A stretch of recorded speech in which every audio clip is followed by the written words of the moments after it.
ለዚህ ቻናል አዲስ ሆናችሁ ቻናሉን ሰብስክራይብ እንዲሁም ቪዲዮ ላይክ እና ሼር ማድረጋችሁን ፈጽሞ እንዳይዘነጉ።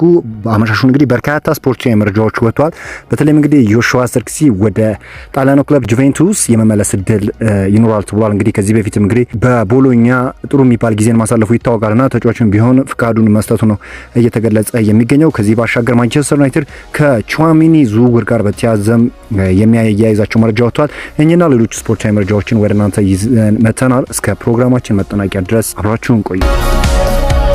ለማንቸስተር ዩናይትድ እጅግ ቅርብ የሆነው ጋዜጠኛ ሳሙኤል ልከስት ወሳኝ መረጃ አውጥቷል። እንግዲህ ቹዋሚኒ ዩናይትድ በሚመርጠው የእድሜ ክልሉ 22 እስከ 26 የሚገኝ ከመሆኑ በላይ ንጹህ 6 ቁጥር አማካይ ነው ብሏል። ታዲያ ዩናይትድ በዚህ ክረምት አንድ ትልቅ ዝውውር መፈጸም የሚያስችል የፋይናንስ አቅም ያለው ሲሆን ቹዋሚኒም በፕሪሚየር ሊግ የሚጫወቱ ተጫዋቾች ያህል ከፍተኛ የዝውውር ክፍያ አይጠይቅም። ምንም እንኳን እስከ 2028 የሚያቆይ ኮንትራት ቢኖረውም ዩናይትድ በዝውውሩ መጨረሻ ላይ ለተጫዋቹ ፍላጎት ማሳየቱ ምክንያታዊ ነው ብሏል። ከዚህ በፊትም ስሙ ከዩናይትድ ጋር ሲያዝ ነበር። ይህ ተጫዋች ታዲያ የፈረንሳይ ተጫዋች አሁንም ቢሆን በማንቸስተር ዩናይትድ የዝውውር ሾርት ሊስት ውስጥ እንዳለ ነው እየተነገረ የሚገኘው። እንደሚታወቀው የዚህ ተጫዋች ሁኔታን በተመለከተ ምንም እንኳን ቹዋሚኒ በሪያል ማድሪድ ውሉን ለማራዘም ቢስማማም ነገር ግን ይህ ነገር ይፋ አልሆነምና በዚህም ዩናይትድ ለቹዋሚኒ ጥያቄ ሊያቀርብ ሀሳብ እንዳለ ነው እየተገለጸ የሚገኘው። ሞሪኒዮ ተጫዋቹን ለማቆየት ቢያቅድም ስፔን የዓለም ዋንጫውን ካሸነፈች በኋላ ግን ሮሪ ወደ ማድሪድ ያቀናል የሚሉ ወሬዎች ተጠናክረዋልና ምናልባት ሮሪ ወደ ሪያል ማድሪድ የሚያቀና ከሆነ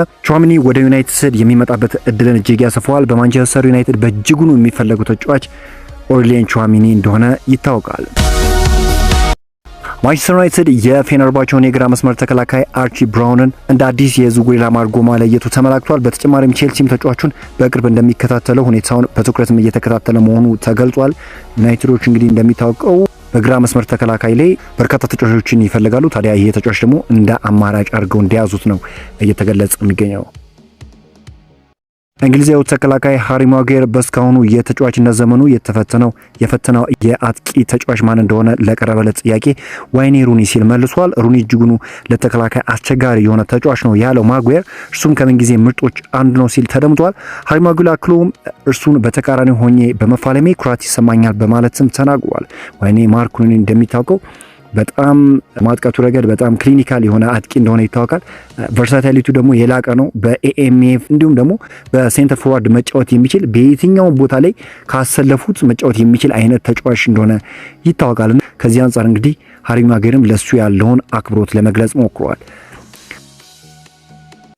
ማንቸስተር ዩናይትድ በዚህ የክረምት የዝውውር መስኮት በአስገራሚ መልኩ ሶስተኛ የአማካኝ ስፍራ ተጫዋች ለማስፈረም እያሰራ ይገኛል። የአንድሪ ሳንቶስና የዩሪ ተለማን ዝውውር ያጠናቀቁት ቀይ ሰይጣኖቹ ተጨማሪ የመሃል ሜዳ ተጫዋች በእጃቸው ለማስገባት በሙሉ ኃይል ጥረት ላይ ናቸው ተብሏል። ቲምቶክ ባወጣው ዘገባ ዩናይትድ በቦታው ተጫዋቾች ለማስፈረም 6 የሚጠጉ ኢላማዎችን ይዞ እየተንቀሳቀሰ ነው።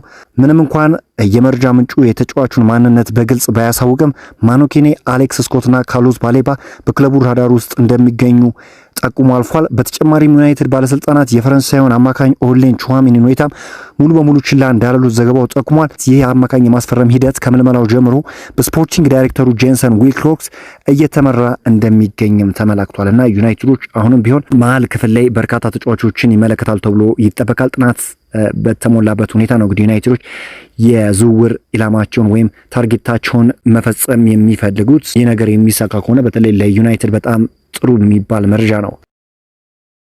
ዓለም አቀፉ የእግር ኳስ የበላይ አካል ፊፋ በይፋዊ ገጹ ከሰሞኑ ለስፖርቱ ቤተሰብ አንድ ጥያቄ አቅርቦ ነበር።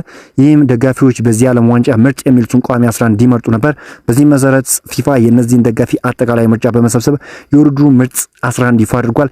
በዚህ መሰረት ከሀገሩ አርጀንቲና ጋር በድንቅ ብቃት እስከ ፍጻሜው የደረሰው የማንቸስተር ዩናይትድ ተጫዋች ሊሳንድሮ ማርቲኔዝ በዚህ ቋሚ 11 ውስጥ መካተት ችሏል። በአርጀንቲና ብሔራዊ ቡድን በጣም ድንቅ ብቃቱን እያስመለከተ የሚገኘው የአርጀንቲና ተጫዋች ምንም እንኳን ጉዳት ቢያስተናግድም ነገር ግን አርጀንቲና እስካሁን ድረስ እንድትመጣ ቁልፍ ሚናውን መጫወቱ የሚታወቅ ጉዳይ። ተጫዋቹ ከሚያስተናግዳቸው ጉዳቶች ባሻገር ተጫዋቹ ድንቅ ብቃት እንዳለው የሚታወቅ ጉዳይ ነው። ዩናይትዶች በተጫዋቹ ዙሪያ እንግዲህ ውሳኔ እንደሚወስኑ ይጠበቃል። ማንቸስተር ዩናይትድ አሁንም አንድ ተጨማሪ የአማካኝ ስፍራ ተጫዋች ለማስፈረም ጥረት እንደሚያደርግ ይታወቃል። በዚህም መሰረት ክለቡ በቦታው በርከት ያሉ ኢላማዎችን ይዞ እየተንቀሳቀሰ ይገኛል። ከነዚህም ውስጥ ከባለፈው ዓመት ጀምሮ ከማንቸስተር ዩናይትድ ጋር በስፋት ሲያዝ የቆየው ካሜሩን አማካኝ ካርሎስ ባሌባ አንዱ ሲሆን ምንም እንኳን አንዳንድ ዘገባዎች ዩናይትድ ባሌባን በዋጋው ምክንያት ከራዳሩ አስወጥቷል የሚል መረጃ በተደጋጋሚ ቢያጋሩም ቶክ ስፖርትስ ከደቂቃዎች በፊት ይዞት በወጣው ዘገባ ቀይ ሰይጣኖቹ የተጫዋቹ ሁኔታ በቅርበት እየተከታተሉ እንደሚገኝ ጠቁሟል።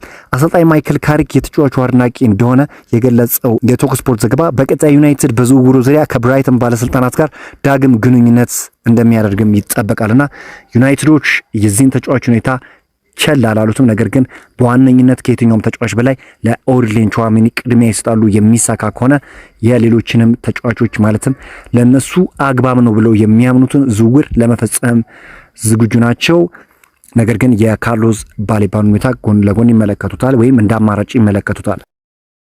ማንቸስተር ዩናይትድ ሌላኛውን የ16 ዓመት የማንሲቲ አካዳሚ አማካኝ ካሪም ካስሚንን አስፈርሟል። እንግዲህ ማንቸስተር ዩናይትዶች በተለይም በወጣት ተጫዋቾች ላይ እየሰሩ ያሉ ስራ በጣም ድንቅ የሚባል ነው። ማንቸስተር ዩናይትድ ከማንሲቲው ተስፈኛ ከዛ ባሻገር ማንቸስተር ዩናይትድ የማንቸስተር ሲቲውን ተስፈኛ አማካኝ ዴቪድ ዘን ዝውውር ማጠናቀቁም የሚታወቅ ጉዳይ ነው። ሌላኛው መረጃ እንግዲህ ጆሹዋ ዘርክዚ በይፋ እንግዲህ ወደ ጣሊያን ለመመለስ ፈቃደኛ እንደሆነ እየተገለጸ ይገኛል። ጁቬንቱሶች እንግዲህ በጆሹዋ ዘርክዚ ላይ ያላቸው ፍላጎት አገርሽቷል ተብሏልና ጋዜጣ ዴሎ ስፖርት እንደዘገበው ከሆነ ይህ ተጫዋች ምናልባት ከፕሪሚየር ሊግ ወደ ጣሊያን ሴሪ የመመለስ እድል እንዳለው ነው እየተነገረ የሚገኘው። በ2025/26 የውድድር ዘመን እንግዲህ 2 ጎልና አንድ ለጎል የሚሆን ኳስ አመቻችቶ መቀበል የቻለው ጆሹዋ ዘርክዚ ዳግም ወደ ጣሊያን የሚመለስበት ሰፊ እድል እንዳለ እየተገለጸ ይገኛል። እናንተ ይሄንን እንዴት ትመለከቱታላችሁ?